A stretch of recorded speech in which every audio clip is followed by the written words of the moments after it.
বাংলাদেশে আগামী বছরের ফেব্রুয়ারিতে সংসদ নির্বাচন অনুষ্ঠিত হবে বলে ঘোষণা দিয়েছেন প্রধান উপদেষ্টা। নির্বাচনের ঘোষণার পরপর দেশের রাজনৈতিক অঙ্গনে আবার উত্তেজনা হয়ে উঠতে শুরু করেছে।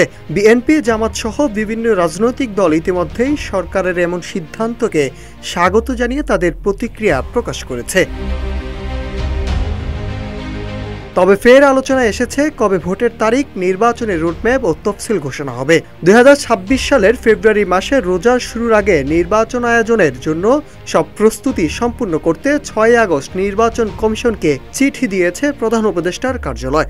প্রধান উপদেষ্টার প্রেস উইং থেকে এসব তথ্য জানানো হয়। নির্বাচনী রুটম্যাপ কবে হবে এ বিষয়ে নির্বাচন কমিশন মোহাম্মদ আনোয়ারুল ইসলাম সরকার বলেন, যেহেতু নির্বাচনের একটা সময়সীমা জানিয়ে দেওয়া হয়েছে, সেহেতু এবার আমরা আমাদের অ্যাকশন প্ল্যান ঘোষণা করতে পারবো। খুব শীঘ্রই সেটি ঘোষণা করা হবে। ওই কর্ম পরিকল্পনাতে কবে নাগাদ নির্বাচনের তফসিল ঘোষণা করা হবে এবং তফসিলের আগে বা পরে কি কি কাজ সম্পূর্ণ করা হবে সেটি উল্লেখ করা হবে। বান্ডেল থাকলে প্রতি সেনমানিতে টাকা বাঁচবে। বিকাশ সেনমানি বান্ডেল কিনে জিতুন প্রতি লেনদেনে।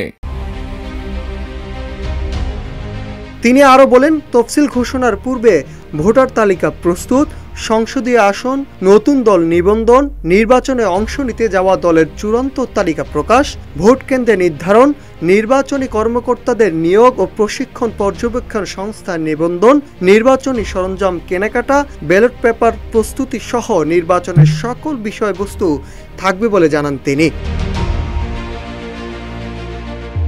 কবে তফসিল ঘোষণা হবে সাংবাদিকদের এমন প্রশ্নে প্রধান নির্বাচন কমিশনার নাসির উদ্দিন বলেন, ভোটের যে তারিখ ঠিক হবে তার 2 মাস আগে তফসিল ঘোষণা করা হবে। তবে 2026 সালের ফেব্রুয়ারি মাসে রোজা শুরু হওয়ার আগে নির্বাচন অনুষ্ঠিত হবে বলে জানিয়েছেন প্রধান উপদেষ্টা। সেই হিসাবে আগামী ডিসেম্বর মাসে জাতীয় সংসদ নির্বাচনের তফসিল ঘোষণা করা হতে পারে বলে জানিয়েছেন তিনি।